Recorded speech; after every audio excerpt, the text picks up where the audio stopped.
Morning.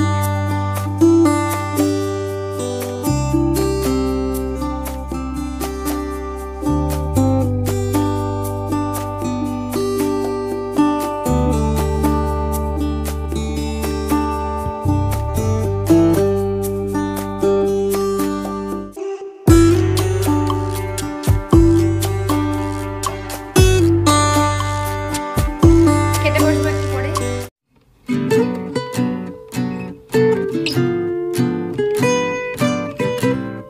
নমস্কার, আমি Mampi, homemaker মাম্পির আরো একটি নতুন ব্লগে আপনাদের সবাইকে স্বাগত জানাই। আশা রাখছি আপনারা সবাই খুব ভালো আছেন, আমরাও বেশ ভালো আছি।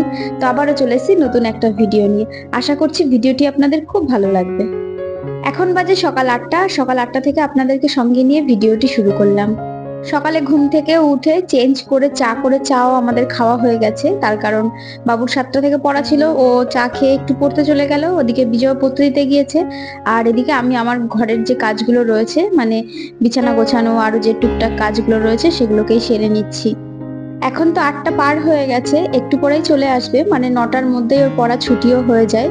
তো তার আগে একটু সকালকার খাবার করতে হবে। এখনো সকালে কিছু করিনি, তবে আজকে সকালে একটু স্পেশাল কিছু করার ইচ্ছা আছে। তো চলুন আপনাদের সঙ্গে তো অবশ্যই শেয়ার করব কি করতে চলেছি না চলেছি। তো এদিকে আমি ঘরটাকে খুব ভালো করে গুছিয়ে পরিষ্কার করে নিয়েছি। Good morning. তো এখন বাজে সকাল 9টা। সকালে ঘুম থেকে উঠে চেঞ্জ করে চা খাওয়া হয়ে গেছিল। তো এইমাত্র বিছানাটা গুছিয়ে নিলাম। বিছানাটা গুছিয়ে আরো যে টুকটাক কাজ ছিল সেগুলোও হয়ে গেছে। তো এবার যাবো ব্রেকফাস্ট তৈরি করতে। তো চলুন, 9টা তো বাজতেই গেল, তো সকালকার খাবারটা করে নেওয়া যাক। চলুন। রিসেন্টলি আমি অ্যামাজন থেকে পারচেস করেছি এই আগারোর হার্ড অ্যানোডাইজ ট্যাপার ফ্রাই প্যানটা। তো এটা আমার খুব প্রয়োজন ছিল, সেই জন্যই আমি অর্ডার করেছি। প্রত্যেকটা বাড়িতে একটা ভালো কোয়ালিটির ফ্রাই প্যান থাকা খুবই দরকার, কারণ ছোটোখাটো রান্নাতে খুব বেশি প্রয়োজন হয়। তো আমি এর মধ্যে ম্যানুয়াল পেয়ে গিয়েছি, আর এটা ভীষণ ইউজফুল একটা প্রোডাক্ট। আর এটা হচ্ছে ইন্ডাকশন বেস, আপনি গ্যাস ওভেনেও কুক করতে পারবেন, তারপরে ইন্ডাকশনেও করতে পারবেন, আর ভীষণ ইজি টু ওয়াশ। আর এটি হচ্ছে হার্ড অ্যানোডাইজড, যেহেতু হার্ড অ্যানোডাইজ তো সেই কারণে কোটিং ওঠার কোনো ভয় নেই। আমার এর আগে একটি ছিল, সেটা হচ্ছে ননস্টিকের। আর ননস্টিকের আপনারা জানবেনই, কিছুদিন ইউজ করার পরে কোটিংটা উঠতে থাকে, আর সেটা দেখতেও ভালো লাগে না, সেটাতে কুক করাও খুব একটা হেলদি না। তো সেই জন্য হার্ড অ্যানোডাইজটাই নেওয়া হয়েছে, যাতে কোটিং না ওঠে আর আমি খুব ভালো ইজিলি ব্যবহার করতে পারি জিনিসটা। তো আপনাদের এই ফ্রাইং প্যানটা যদি পছন্দ হয়ে থাকে আপনারা পারচেস করতে পারেন, আমার ডিসক্রিপশনে লিংক দেওয়া থাকবে। নতুন কোনো কুকওয়্যার পেলে দেখবেন খুব ভালো কিছু রান্না করে খেতে ইচ্ছা করে। তো অনেক দিন থেকেই আমার ছেলে বলছিল যে মা রেড সস পাস্তা খাবো, তো আজকে সেটাই করতে চলেছি। তো প্রথমে পাস্তাটাকে খুব ভালো করে সেদ্ধ করে স্টেনারে স্টেন করে রেখে দিয়েছি, একটু ঠান্ডা হতে দিয়েছি। আর এদিকে আমি এই যে ফ্রাইং প্যানটাতে একটু বাটার দিয়েছি, 2 টেবিল স্পুন মতো বাটার দিয়েছি, তার মধ্যে একটু গার্লিক ফ্রাই করে নিয়েছি হালকা করে, তারপরে অনিয়ন দিয়েছি, ওটাকেও একটু ভালো করে ফ্রাই করে নিয়ে এই যে রেডিমেড যে পিৎজা পাস্তা সসটা হয়, তো এর আগেই এনে রেখেছি, তো সেটা দিয়ে একটু ফ্রাই করে তারপরে এই যে পাস্তাটা রেখে দিয়েছিলাম সেই পাস্তাটা অ্যাড করে দেবো। পাস্তাটা অ্যাড করে খুব ভালো করে মিক্স করে নিতে হবে। তো মিক্স করে নিয়ে এই যে তারপরে আমি চিজ রয়েছে, আমার ঘরে মজরেলা চিজ রয়েছে, তো সেটাকে আমি গ্রেট করে দিয়ে দিচ্ছি।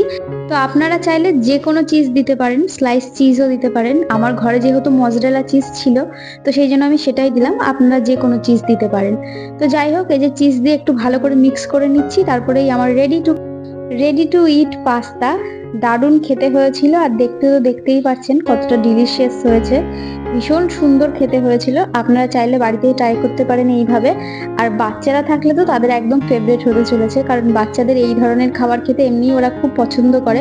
আমার ছেলে যেমন পার্সোনালি খুব পছন্দ করে।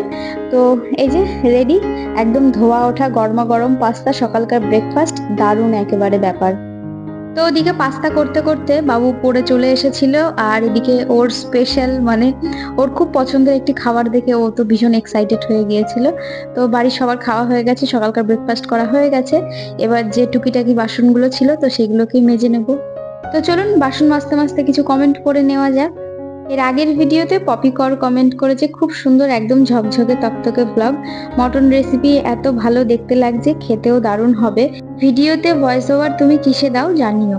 Thank you so much Poppy. আর আমি ভিডিওতে ভয়েস ওভার মাইকের মাধ্যমে দিই। তুলি কমেন্ট করেছে, এইটুকু ভিডিওতে মন ভরে না, মনে হয় দেখতেই থাকি, শেষ যেন না হয়। Thank you so much dear. Basanti comment করেছে, দিদি ভাই তোমার বাড়ি কোথায়? যদিও আমি এর আগে অনেকবার বলেছি আমরা কৃষ্ণনগরে থাকি, নদিয়া জেলার কৃষ্ণনগরে থাকি। আসলে যারা নতুন ভিউয়ার্স তো তারা সবাই জানতে চায় যে আমি কোথায় বাড়ি, কোথায় থাকি। তো প্রত্যেকটা ভিডিওতে এরকম প্রশ্ন একটা দুটো আসে যে তোমার বাড়ি কোথায়, প্রথমবার দেখছি তোমার ভিডিও খুব ভালো লাগে, তো আমি বলেই তো দিলাম আমার বাড়ি কৃষ্ণনগরে। এর আগের ভিডিওতে তানায়া কমেন্ট করেছে, তুমি কখনো আমার নাম মেনশন করো না, but I don't mind, I like your blog, stay healthy. Thank you so much dear, কিন্তু আমি তোমার নাম নিয়েছি, কিন্তু এর আগেও অনেক ভিডিওতে নেওয়া হয়েছে। হ্যাঁ, তবে সব ভিডিওতে তো হয় না নেওয়া, প্লিজ কিছু মনে করো না। আমি জানি কোথাও একটু হলেও খারাপ লেগেছে, তাই জন্য তুমি এটা লিখেছো। তো আমার অনেক ভালোবাসা নেবে আর খুব ভালো থেকো। রানুদি আমার প্রত্যেকটা ভিডিওতেই কমেন্ট করে, খুব ভালো ভালো কমেন্ট করে। তো রানুদি লিখেছে, মাম্পি আমার বাপের বাড়িও নতুন কালীপুর, তোমার ভিডিওর অপেক্ষায় থাকি। থ্যাংক ইউ সো মাচ দিদি ভাই। সুপ্রিয় অ্যাকাউন্ট থেকে একটি দিদি ভাই কমেন্ট করেছে, তোমার বাড়ির হোম ট্যুর দিও। অবশ্যই দেবো দিদি ভাই, যদিও অনেক কজন আমাকে বলেছে। আসলে কদিন ধরে তো পুজো পুজো করে অনেকটা সময় চলে গেল, তারপর মাঝে কিছুদিন ভিডিও দিতে পারিনি।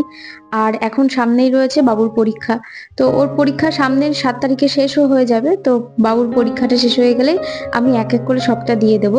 আমাকে একটু সময় দাও তোমরা সবাই, অবশ্যই আমি খুব তাড়াতাড়ি দেওয়ার চেষ্টা করব। অনন্যা কমেন্ট করেছে, খুব নিট ক্লিন ব্লগ, ভালো লাগলো ভিডিওটি। একটা কথা বলবো, তোমার মিক্সার গ্রাইন্ডারটার লিঙ্কটা প্রোভাইড করো তো, আমি কিনতে চাই তাই বললাম। Thank you Ananya. এর আগেও অনেক কজন আমায় বলেছেন যে তোমার মিক্সার গ্রাইন্ডারের লিঙ্কটা প্রোভাইড করো, খুব পছন্দ, খুব ভালো লাগে, তো ওটা সম্বন্ধে একটু কিছু জানিও আর ওটার লিঙ্কটাও দিও। তো আমি এই ভিডিওটিতে তো হলো না, আমি নেক্সট ভিডিওটিতে অবশ্যই দেওয়ার চেষ্টা করব। লাস্ট ভিডিওতে বৈশালীনা দিদিভাই কমেন্ট করেছে, এই কথাটা মাম্পি একদম ঠিক বলেছো, আমিও এটা খুব মানি, খুব অপূর্ব blog. Thank you so much দিদিভাই, আমার অনেক ভালোবাসা নেবে। তো যাই হোক, এদিকে কথা বলতে বলতে আমার বাসন কটা মাজা হয়ে গেছে, এবার বাসনগুলো ধুয়ে তারপর জায়গা মতো গুছিয়ে রেখে দেব। বাবু তো পড়ে এসে পড়তে বসেছে, তার কারণ ওর সামনেই যেহেতু পরীক্ষা, এই কটা দিন আর স্কুলে যাচ্ছে না। তো আমার একটু কাজ রয়েছে, কাজ রয়েছে বলতে একটু বিজয়ের সঙ্গে ব্যাংকে যেতে হবে, ব্যাংকের কিছু কাজ রয়েছে। তো ওখান থেকে তারপরে যাব বাপের বাড়িতে, তো তারপরে বাড়ি চলে আসতে হবে আবার।